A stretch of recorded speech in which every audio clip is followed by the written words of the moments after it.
In Jewish thought, there's a phrase that has captured the imagination of generations. Tikkun Olam, often translated as repairing the world. It's a short phrase, only 2 Hebrew words, but it carries within it a profound vision of human responsibility, human stewardship. At its heart lies a simple but radical idea. The world is not finished. It's incomplete. It's broken in places. And human beings are called to help mend it. Today the phrase appears in sermons, social justice movements, political speeches, and community service projects. Yet its meaning is richer and older than many realize who are using it today. Tikkun Olam is not simply a slogan about doing good deeds. It's a concept rooted in centuries of Jewish thought, emerging in ancient rabbinic law, expanding through mystical theology, and evolving into a moral call for action in modern society. The phrase Tikkun Olam first appears in early rabbinic literature, particularly in the Mishnah, compiled around the 2nd century AD. In this context, it's not initially a grand theological statement. Instead, it was used as a practical legal principle. Rabbinic sages sometimes modified laws or enacted regulations mipnai tikkun ha'olam, for the sake of repairing the world. These rulings were designed to preserve fairness, social justice, and stability in everyday life. For example, certain legal procedures involving divorce documents or debt collection were adjusted to prevent exploitation or confusion, to make it fair, to make it right, to repair what was broken. In these early uses, Tikkun Olam meant something like, for the better ordering of society. It recognized that laws exist not merely as rigid rules, but as tools for maintaining justice and protecting the vulnerable, concepts that are very important in the Old Testament. Even in this early stage, however, we see an important idea emerging. Human beings have a responsibility to shape society in ways that promote justice and harmony. The world is not left to run on its own.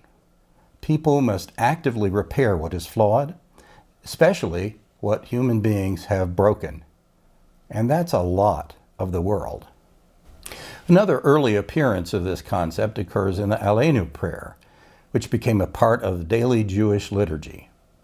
The prayer includes the line, to repair the world under the sovereignty of God. So here, Tikkun Olam moves beyond legal reform into a broader spiritual vision. The prayer imagines a world transformed, one in which injustice, idolatry, and cruelty are replaced by the recognition of divine unity and ethical living. So in this context, Tikkun Olam points toward a messianic future, a time when humanity will live in harmony and justice. It suggests that repairing the world is not merely a human project, but part of a larger spiritual transformation. The most dramatic development of the idea came in the 16th century with the Jewish mystical tradition known as Kabbalah, particularly in the teachings of the mystic Isaac Luria in Safad. Lurianic Kabbalah introduced a striking cosmic narrative.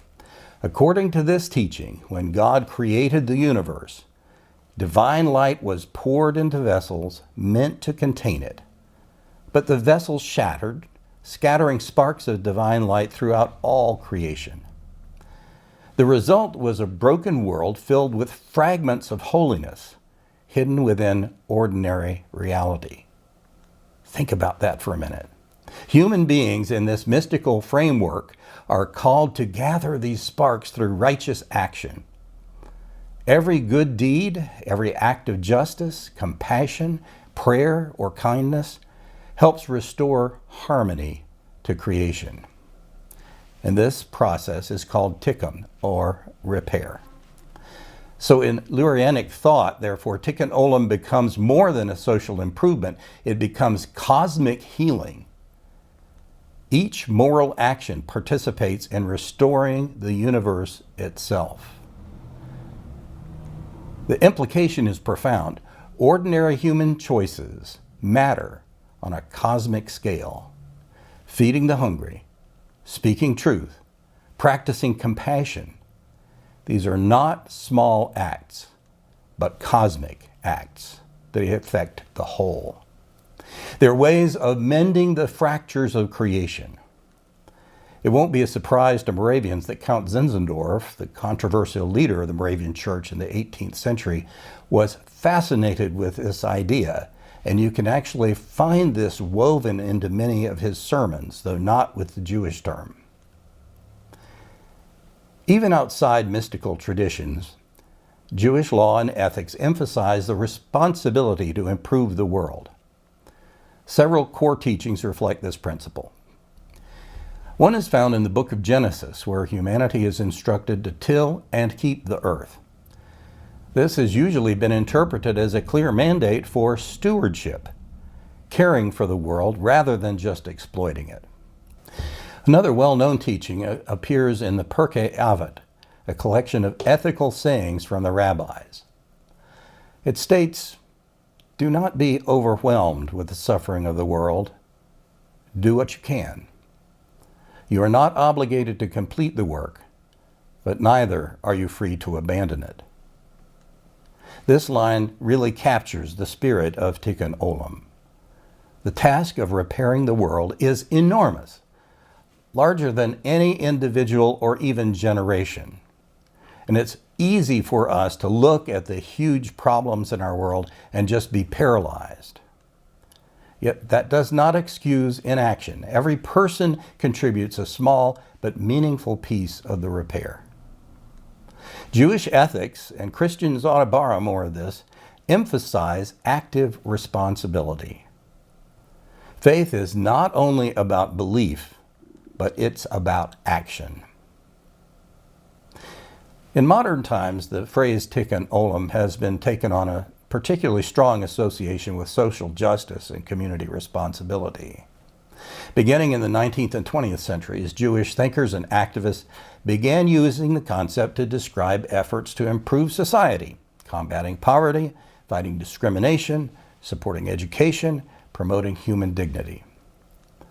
In many Jewish communities today, Tikkun Olam is expressed through programs such as volunteer service, advocacy for civil rights for all, support for refugees and immigrants, environmental stewardship, charitable giving, and philanthropy. Jewish organizations often frame community service projects explicitly as acts of Tikkun Olam. This modern interpretation builds on the earlier tradition, but places particular emphasis on repairing social injustices. Now, some scholars and religious leaders caution that the modern usage can sometimes oversimplify the concept. Historically, Tikkun Olam had multiple layers of meaning: legal, spiritual, and mystical. We shouldn't leave any of those out. Reducing it to only political or social activism misses the deeper theological dimensions. At the same time, the adaptability of the phrase may be one of its strengths. It provides a moral framework that connects ancient traditions with contemporary challenges. Rather than being frozen in a single definition, Tikkun Olam continues to evolve as each generation wrestles with the question, what does it mean to repair the world in our time? In the 21st century, the idea of Tikkun Olam resonates far beyond the Jewish community.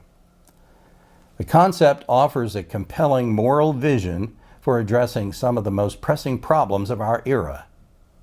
Consider several examples: social justice, inequality, discrimination, and poverty remain persistent realities across the globe. Many people try to drive us away from those actions and fixing those, but Tikkun Olam calls us back to that. The principle of Tikkun Olam encourages individuals and communities to confront these injustices rather than ignore them. Acts of repair might include advocating for fair policies, supporting marginalized communities, ensuring that human dignity is respected for all. The goal is not merely charity, but structural improvement, making the world more just. Another way it applies is in environmental responsibility. Environmental concerns have given new urgency to the idea of repairing the world. We have broken it, and we need to fix it. Climate change, pollution, habitat destruction are all forms of damage to creation. Many Jewish thinkers interpret environmental stewardship as an expression of Tikkun Olam. Planting trees, reducing waste, conserving resources, protecting ecosystems can all be seen as ways of repairing the planet. At a larger level, community and compassion is another way. Repairing the world does not only happen through large movements or policies, it also happens in our everyday relationships, which are often broken. Small acts, listening to someone in distress, helping a neighbor, mentoring a young person, they're all forms of tikkun. The concept reminds us that the world is repaired one act at a time. One of the most powerful aspects of Tikkun Olam is the mindset it encourages us to have. Many people look at the world's problems and feel overwhelmed. Poverty, violence, conflict, environmental crises, the division can seem so vast that individual action appears insignificant. Tikkun Olam offers a different perspective. It teaches that repair is a shared project of all. No single person can fix everything, but everyone can contribute something. The goal is not perfection, but progress. Gee, that sounds like something out of a 12-step program. A repaired world is built through countless small acts of responsibility. The idea of repairing the world also carries an important balance between hope and humility. Hope, because it insists that change is possible. The world's brokenness is not permanent or inevitable. Humility, because it recognizes the work is larger than we are, larger than any individual. Each generation participates in a long process of repair that began long before us and will continue long after. This combination prevents both despair and arrogance. We are neither powerless nor all-powerful. We are participants, all of us. Although Tikkun Olam arises from the Jewish tradition, its message has universal resonance for us today. The idea that humans share responsibility for improving the world appears in many cultures and religions. What Tikkun Olam contributes is a vivid expression of that responsibility. It reminds us that repairing the world is not merely an abstract ideal, but a daily practice, and we must keep at it. Every time we choose justice over indifference, compassion over cruelty, honesty over deception, we participate in that repair. The phrase Tikkun Olam began as a modest legal principle in ancient rabbinic discussions. Over centuries, it has expanded into a mystical vision of cosmic healing and eventually became a modern call to social responsibility. Through all these transformations, one central idea has remained constant. The world is broken. The world needs repair, and human beings are part of that repair. We live in a time when the fractures of the world often feel painfully visible. Conflict between nations, inequality within our society, damage to the environment, divisions between people. In such a world, Tikkun Olam offers both a challenge and an invitation. The challenge is to recognize that we cannot simply observe the brokenness around us. The invitation is to participate in its healing. Repairing the world does not require grand gestures from every person. It begins with the choices we make every day, how we treat others, how we use our resources, how we respond to injustice.